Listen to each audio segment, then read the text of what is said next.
Hey everyone, thanks so much for tuning in. We're about to jump into a little bit longer video here. I want to talk about 2019, kind of my thoughts on the year, and then I'm going to go through some of my top picks for 2019. So for me, things slowed down quite a bit this year. I've worked more hours this year than I have ever worked before, and obviously the channel took a hit in terms of content. You know, over the years my shift has focused from production knives, and then I went into customs, and then that wasn't really good for the channel, so I switched back to a lot more production knives, and now I'm switching kind of back to customs again. So I've kind of gone back and forth, but you know, producing content, what you guys watch, usually it's more along the lines of production knives, because that's what's, you know, more affordable and what a lot of you have access to rather than one-off customs. So anyways, start off with a pocket dump here while I ramble a little bit.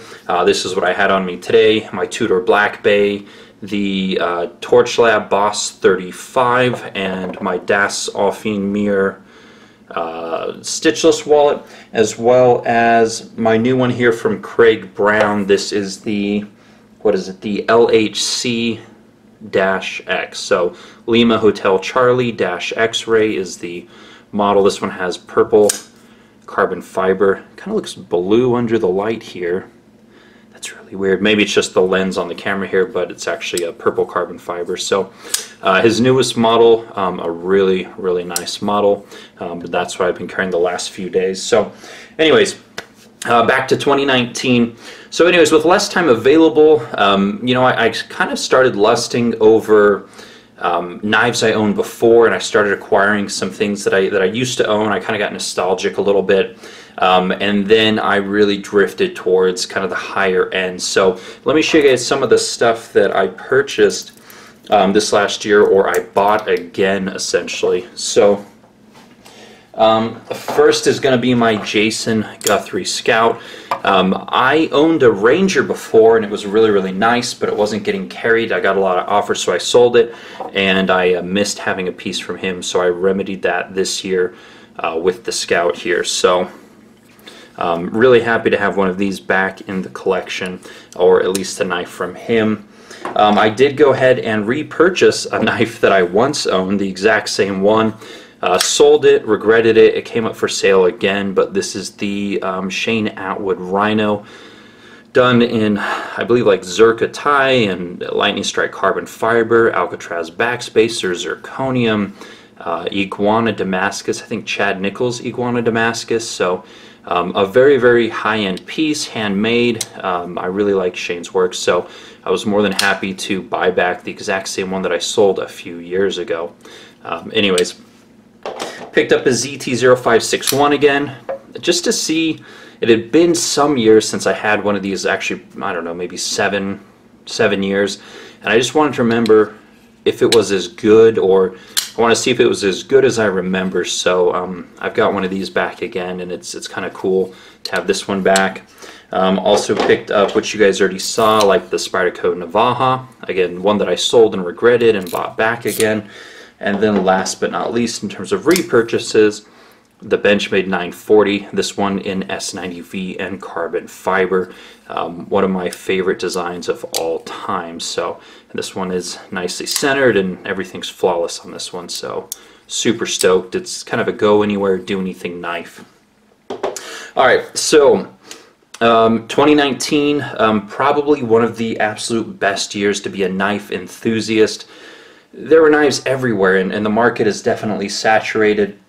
And so for the first time ever, you know, Black Friday sales were actually real sales. The stuff was found, you know, on sale and cheaper, and it was really cool. Last 5-6 years, Black Friday sales have kind of been a joke.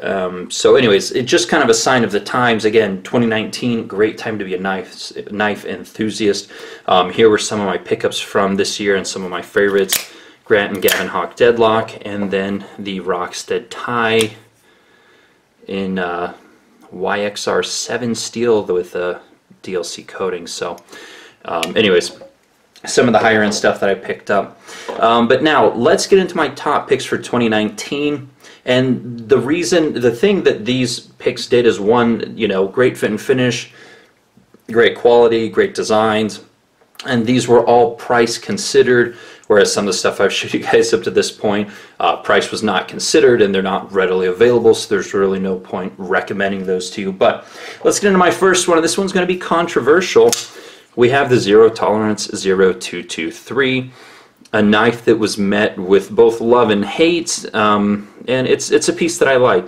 You know, I have been accused over the years of being a fanboy of Zero Tolerance, which basically means, if you don't know what that means, that you like the company and assume that they can do no wrong, even if they do wrong. So I don't really know if that fits, but really good ergonomics, really good fit and finish, amazing action. I like the design. I still need to do a video on this one to talk a little bit more about that, but coming in at $300 with ZT's warranty support and quality control, and the amazing action they have on the stainless steel bearings here, that's really incredible.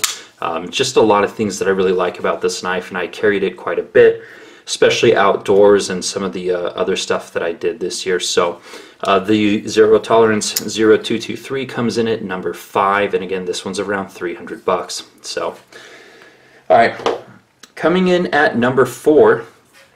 I already did a video on this one, but the Monterey Bay knife sprocket, and specifically in carbon fiber, is my preference between the titanium and, well, the carbon fiber, obviously. So again, a really nice design. I really like it. Great action, great fit and finish, premium materials. I like the people backing the company. I like Jerry McGinnis and his designs.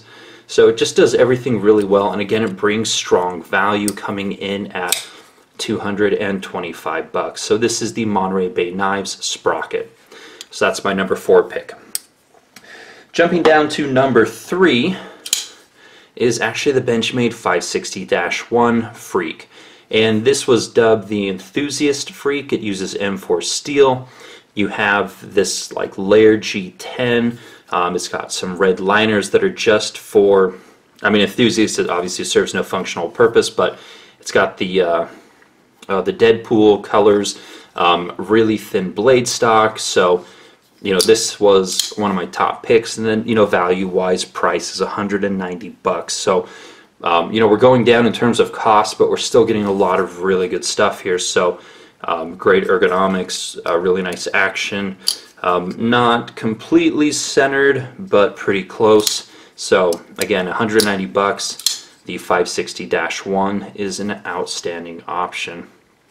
All right, coming in at number 2 is the Steel Wheel Tazo. I like this knife for a lot of reasons. Beautiful blade shape. I love the sculpted G10 handles. Ergonomically, it works amazingly well for me. Good jimping. I was really excited to see the ant lock come into play this year after, I don't know, like 3 or 4 years of just speculation. It took them a really long time to get it right, and I thought they did. Now again, this knife took like 3 weeks to really break in well, to be as smooth as it is now. It took a lot of time, and you know, my thumb took a lot of abuse, but I really like this knife. M390, a functional pocket clip, just a lot of things that enthusiasts will love. The ergonomics may not be for everyone, considering that it's not really grip neutral. It kind of wraps your hand into a specific grip. But anyways, price-wise, coming in at $170, ton of value, ton of bang for the buck. So this is my number 2 pick. Now, number 1, it's actually a tie, and we're coming in at 2 different price points, but the first one in the number 1 spot, or sharing the number 1 spot, is the Doug Ritter RSK MK1-G2. Quite a mouthful, quite a knife. Incredible value, coming in at $160. Completely USA made, I think, except for, it might be the body screws. That might be the only thing that's not made in the US, but everything else is. Wolf springs that are made in the USA. The G10 scales are milled obviously by Hogue, the blade by Hogue. So just about completely USA made. Premium materials, 20 CV blade steel. Really nice fit and finish. It uses the, I think they call it the Able lock. But it's very robust. So they have amazing quality control. They have amazing warranty support. It's just so much bang for the buck. If you want a full-size knife that fits amazingly well in the hand and cuts very, very well. So again, the Doug Ritter RSK MK1-G2, or just search the Doug Ritter RSK, 160 bucks. So just about everyone has had amazing experiences with this knife. I think I had one viewer or friend, someone told me that theirs had a problem, and Hogue stepped right up to the bat and fixed it, no problem. So again, great to hear, great value. This gets the #1 spot for all those reasons considered. Look at the super sweet thumb studs on this thing too. I mean, it's one that you have to love. So very sweet. The other one claiming the #1 spot is a budget folder, and that is the Civivi Elementum. And this was one that I wasn't even looking at. It was a gift to me at Blade Show, and I fell in love with the knife. Incredibly simple in terms of design. To me, it's kind of like, in terms of design, it's kind of like the iPhone of the knife world. There's really nothing there's nothing like outlandish or crazy or super exciting. It's just very simple, very clean, very well done. You know, the scales are flat. These ones are wood, but a nice hollow grind. The satin's pretty good. It uses a deep carry pocket clip, and the screws are recessed so they don't drag. It's just kind of a go anywhere, do anything type of knife. It has D2 steel, and it's anywhere from 50 bucks to up to maybe 90 bucks for ones that had like carbon fiber and like a Damascus type steel. But I really love this knife, and you guys must like it too, because I was looking right before this video and the damn thing is sold out everywhere. So I think people already know what a good value this is, and this would be like the #1 knife that I would probably gift to friends, because again, there's like nothing threatening. It's just super useful, the right size, great clip. I mean, it's jeans, slacks, doesn't matter. This is a go anywhere, do anything type of knife, and the action is good. In fact, if they made a higher end version in the Wii line, I would be happy to see that too. Higher end steel, maybe sculpted handles, stuff like that. I'd be on board, but it's just a great value at anywhere from 50 to 90 bucks, assuming it comes back into stock this next year, 2020, and I hope it's a design that they keep around for a long time. So if people are like, hey, which knife should I try from Civivi or Wii, I can always point them in this direction. So anyways, those were my top 5, well 6, because I cheated, knives of 2019. And again, it's just my opinion. You guys may have different opinions, but I'm sure that some of these will be in quite a few people's top 5/6. So again, ZT0223, Monterey Bay Knife Sprocket, Benchmade 560-1, Steel Wheel Tazo, the Doug Ritter RSK, and then the Civivi Elementum in whatever configuration you want to get. Alright, now let's get into the honorable mentions, and these are knives that I really like, but they are cost prohibitive for most people, and so obviously they can't be like a top recommendation for you guys, but they're worth talking about. So Liang Ma introduced a lot of really great designs this year, but in terms of recommending to people, I think that the Field Duty here is just kind of a no-nonsense, incredibly well-made knife. Again, M390, great ergonomics, great size, great functionality, great fit and finish, wonderful pocket clip. It's kind of a, if you really want a nice knife that you can use, and again, you like a full-size knife that's going to slice really well, look no further than the Liang Ma Field Duty. And again, this one's coming in around $425, so for some of you guys that is cost prohibitive. 2 others that get honorable mentions are going to be from the same company, and that's going to be the Custom Knife Factory Snafu 2.0 and the Fifth 23. The fit and finish is so good on these that it really leaves nothing to be desired from the custom versions that these represent. So Custom Knife Factory is absolutely killing it, and these are very cost prohibitive. I mean, they're both kind of out of stock / discontinued. You could probably find them used, but the Fifth 23 was like 560 bucks new, and the Snafu 2.0 was 650 bucks new, but absolutely incredible. Incredible knives. If you get either of these, again, I don't think you'll feel the need to pick up the custom counterparts unless you just want more of them. So Yeah, really well done, really expensive, but these are incredible. Other honorable mention definitely goes to the Wingman MDDK, or the Mayo Dr. Death Flipper that utilizes the kickstop mechanism. Again, $400 plus, but I'm really happy to see the kickstop mechanism coming to production knives, because it was honestly more than I wanted to pay on the customs, and I think most would agree. So Wingman MDDK. Now, what am I looking forward to in 2020? Well, two knives. Looking forward to a new custom Arius from Koenig Knives. I've had this one since Gen 1. He's on to Gen 4 now. So definitely looking forward to my specific build of that.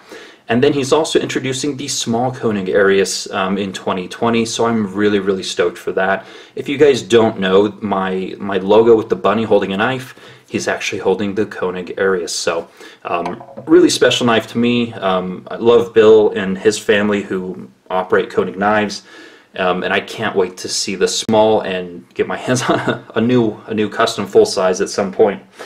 So there's definitely that one. The other one that I'm looking forward to is the smaller version of the Custom Knife Factory 523, which is the Custom Knife Factory 520. The 3.5 version instead of this 4-inch version. Can't wait. Definitely stoked. That's coming in February of 2020. And last but not least, as far as what I'm looking forward to, and again, this one I'm speculating, there's no announcement, but I hope at some point next year we might see a smaller version of the Hogue Doug Ritter RSK MK1- whatever. Love to see a smaller version of this. Again, it's just such a good knife and packs so much value and so much quality in that I hope we see a small one of that. So anyways, guys, that's a wrap. The video's long enough, and that was 2019 for me. A lot of good stuff coming in 2020. If you're a knife enthusiast, there has been no better time. So thanks for watching. More videos to come. Daily content on Instagram. Take care.